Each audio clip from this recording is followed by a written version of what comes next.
Bonjour à tous, c'est Justine. Aujourd'hui, je voulais vous faire la deuxième partie de mon bilan du mois de novembre 2017.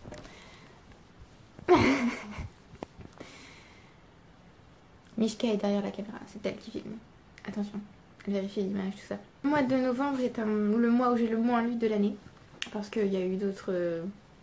j'ai eu d'autres soucis, on va dire,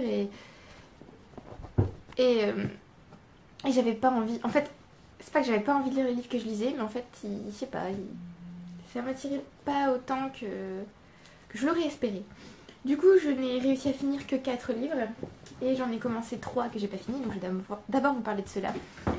D'abord, il y a Dictionnaire du Amoureux du ciel et des étoiles, que je n'ai pas fini, et que j'ai rendu d'ailleurs, puisque je l'avais emprunté. Et un livre qu'on lit d'un bout à l'autre, et j'ai appris des choses, mais bon voilà, je pense que je l'aurais emprunté quand je voudrais encore en lire des petits bouts, mais là pour l'instant non. Ensuite, j'ai commencé Les Mystères du Dolph d'Anne Radcliffe, mais j'avais pas du tout envie de le lire, donc j'ai lu 2 pages, hein, voilà. Et puis je me suis dit non, je n'ai pas envie de ça du tout. Du coup, j'ai arrêté de le lire. Et j'ai commencé le journal de Joyce Carol Oates de 1973 à 1982. Je suis arrivée à la page 100. Alors, ce livre est génial, j'adore, c'est vraiment très intéressant tout ça. Mais ça ne se lit pas d'un bout à l'autre. J'ai l'impression qu'on en tire plus de choses si on le lit petit à petit. Du coup, j'ai préféré faire ça et arrêter de le lire. Ce qui fait que Non-Fiction November, c'est pas très bien passé puisque j'ai pas du tout lu que de la non-fiction. On va y venir maintenant. Donc le premier livre que j'ai lu dans la deuxième partie du mois de novembre, c'est Chat extraordinaire illustré de Dorica Lucasi. Alors c'était intéressant, c'était sympa. Il y avait des choses que je connaissais déjà, du genre les parties sur l'histoire de l'Égypte, les parties sur les chats maudits, les superstitions sur le chat noir, tout ça. En revanche, je ne savais pas du tout que Richelieu avait 14 chats et j'ai trouvé ça sympa de le savoir. Après, on apprend aussi sur d'autres célébrités du genre Napoléon et Hitler étaient hélurophobes, c'est-à-dire qu'ils avaient peur des chats. On apprend aussi sur d'autres chats qui sont connus mais que je ne connaissais pas, du coup c'était intéressant et les illustrations étaient sympas. Donc c'était un bon moment de détente de non-fiction, on va dire. Ensuite, j'avais besoin de fiction, j'en avais marre de lire de la non-fiction. Du coup, j'ai lu 3 ombres de Cyril Pedrosa, un roman graphique. Alors, ce livre était... Enfin, je pensais pas qu'il me toucherait à ce point. D'ailleurs, en le refermant, j'étais en train de pleurer, ce qui est assez rare quand je lis... Même pas quand je lis une BD, mais quand je lis en général. J'ai pas envie de vous dire de quoi ça parle, mais pour ceux qui préfèrent savoir d'abord, je vous mettrai en sous-titre le moment où j'arrête de spoiler entre guillemets, parce que pour moi c'est comme un spoil, parce que je m'y attendais pas. Donc voilà, ça commence. En fait ça parle du deuil entre guillemets, puisque Joachim, le petit garçon, en fait les 3 ombres viennent pour l'emporter. Et son père refuse qu'il meure en gros, puisque c'est ça. C'est une allégorie de la mort. Et son père refuse qu'il meure, alors il va l'emmener dans un voyage pour tenter de le sauver. Et en gros... Je pense que c'est une allégorie de la maladie aussi, puisque Joachim doit être malade et ses parents savent qu'il va mourir. Par exemple, sa mère s'est résignée, elle sait qu'elle va perdre son fils.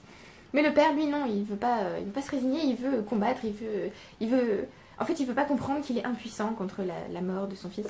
Et du coup, il va tenter de le sauver et c'est vraiment très très beau. Et donc les 3 ombres sont en fait un peu comme les 3 parcs, puisqu'elles sont là pour couper le fil de la vie de Joachim. C'est vraiment très très triste, très très beau et génial. Un des romans graphiques, un des meilleurs romans graphiques que j'ai jamais lu. Voilà, donc, je vous le recommande très fortement.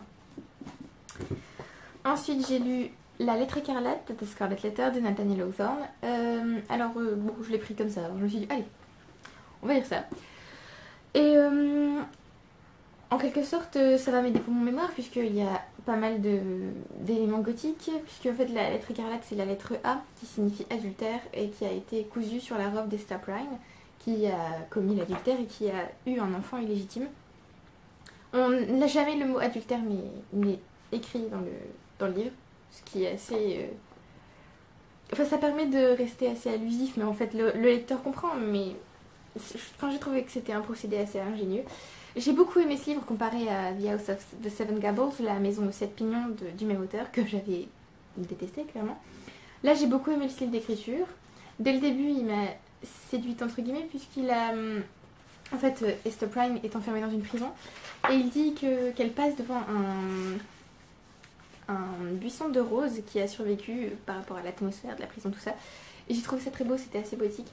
Ensuite j'ai adoré le character, bien sûr, le personnage d'Hester Prynne qui est assez fort, qui comparé à son amant qui est vraiment, enfin je veux dire comparé à elle, il est vraiment faible quoi. Il a besoin de sa force puisque en fait elle est la seule à être condamnée pour adultère puisque son amant, personne ne le connaît en fait. Elle, bien sûr, elle le connaît mais elle ne veut pas le dénoncer et du coup pour se protéger il a besoin de sa force à elle. Alors en fait lui il est complètement détruit par la culpabilité et elle devient une figure importante du village. Sa fille Pearl est assez étrange, mais je l'ai beaucoup aimée, on dirait une espèce de fée démoniaque, enfin c'est vraiment bien. J'ai trouvé qu'il y avait quelques éléments fantastiques mais en même temps c'était fantastique dans le sens où on a un doute sur le fait que ce soit réel ou pas. Il y a aussi, en fait l'auteur par exemple nous plongeait dans l'époque du livre, puisque en fait c'est juste avant les procès des sorcières de Salem, tout ça, puisque c'est à Salem il me semble. C'est juste avant le procès des sorcières de Salem, du coup on a des mentions de femmes qui ont été brûlées comme sorcières et j'ai trouvé ça intéressant. Il y a aussi beaucoup de réflexions sur la religion. Alors ça aurait pu paraître très très moralisateur, puisqu'ici on parle du péché, on dit qu'il faut qu'Esther fasse sa rédemption, qu'elle se repente, tout ça. Et en fait j'ai eu l'impression que, enfin c'est pas moralisateur justement parce qu'on a quasi des réflexions féministes dans le livre qui nous permettent de nous dire en fait, c'est pas que c'est pas vraiment ce que l'auteur a voulu dire, mais il faut prendre ces réflexions religieuses autrement que comme des espèces de moralisation. Puis en plus, vu l'époque, enfin, je veux dire, t'es un peu obligé de parler comme ça. Le seul problème, c'est que j'ai très très vite deviné qui était l'amant d'Esther. Bon, là, du coup, c'est la surprise pas top quoi. Mais voilà, et en plus, cette édition est magnifique. Donc, le dernier livre que j'ai lu ce mois-ci, c'est Fairest, Levana, de l'histoire de... Enfin, oui, le tome 3,5 3,5 je crois, des Chroniques lunaires de Marius Sameyer. Je l'ai lu en lecture commune avec ma sœur. Et sur ma chronique, sur mon blog, j'ai aussi mis la sienne, donc si vous voulez aller voir, allez-y. Alors, je ne pensais pas que ce livre serait aussi affreux et aussi cruel, mais en fait il l'est. Alors, il l'est d'abord à cause du personnage de Levana, forcément, puisque vu que j'ai commencé à lire, enfin j'ai lu les 3 premiers tomes de la série, je sais que c'est une reine affreuse, très cruelle, qui ne pense qu'au pouvoir et qu'à son peuple, mais... Enfin, qu'à son peuple, qu'à la gloire de son peuple, concrètement. Et ici, bien sûr, on retrouve ce personnage, mais en fait, on ne le retrouve qu'à la fin. C'est-à-dire qu'on se rend compte... Tout va bien. On se rend compte de l'évolution de son personnage. Et en fait, on se rend compte qu'elle a vécu dans une société très malsaine, puisque la société de Luna, en fait, l'amour en est complètement absente. La seule chose qui compte, c'est le pouvoir, c'est l'apparence. Et on apprend aussi ce qui est arrivé à Levana, pourquoi elle ne veut jamais montrer son visage. Donc on apprend ici, sa sœur Shanari est affreuse. Ses parents, on ne les connaît pas beaucoup, mais concrètement, elle ne les aime pas. Et ils ne s'aiment pas. Enfin, il n'y a vraiment pas d'amour ici. Et justement, le problème de Levana, c'est qu'elle veut trouver l'amour. Et elle pense l'avoir trouvé auprès d'un homme. Le problème, c'est que celui-ci est marié. Voilà. Donc ici, on découvre aussi l'origine de Winter, on découvre l'origine de Selene, donc de Cinder. C'est un spoil, oui, en effet. Ensuite, on découvre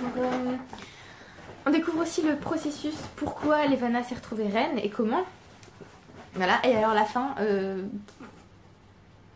voilà, enfin, moi la fin, en fait d'un côté je pense, enfin je ne voulais pas m'y attendre, en fait je m'y attendais mais je voulais surtout pas qu'elle fasse ça parce que c'était, non, enfin pas faire ça.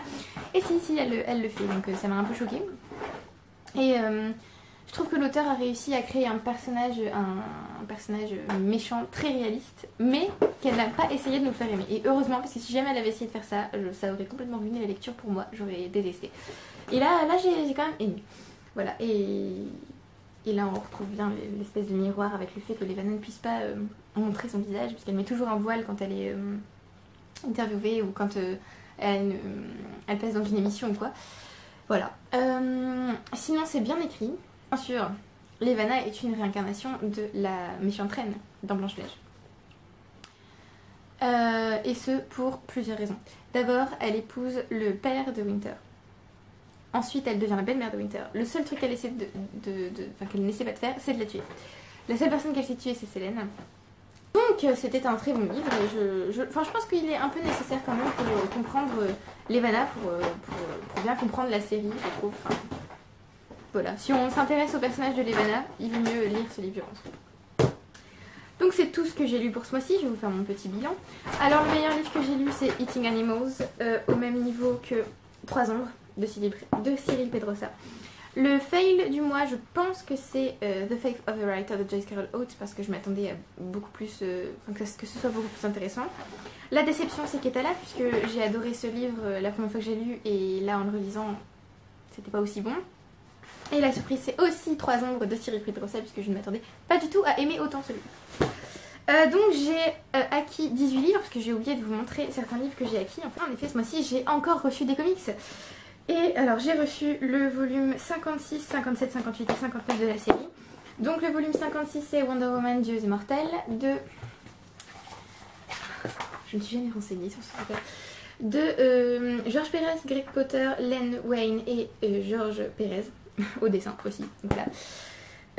Ensuite j'ai le volume 57 Justice League Kingdom Come de Mark Waid et Alex Ross.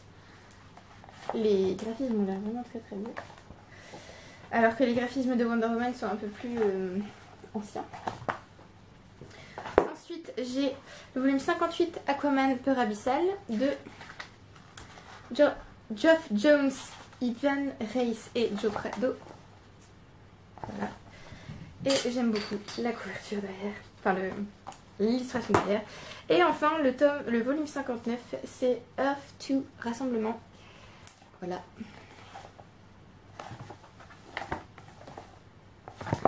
Voilà, donc 18 livres acquis, j'en ai lu 8, donc c'est vraiment mon pire mois, vraiment.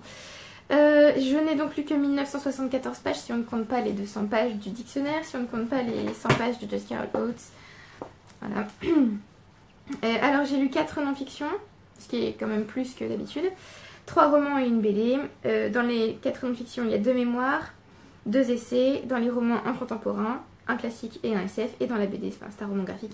Et j'ai continué une série, les Chroniques lunaires.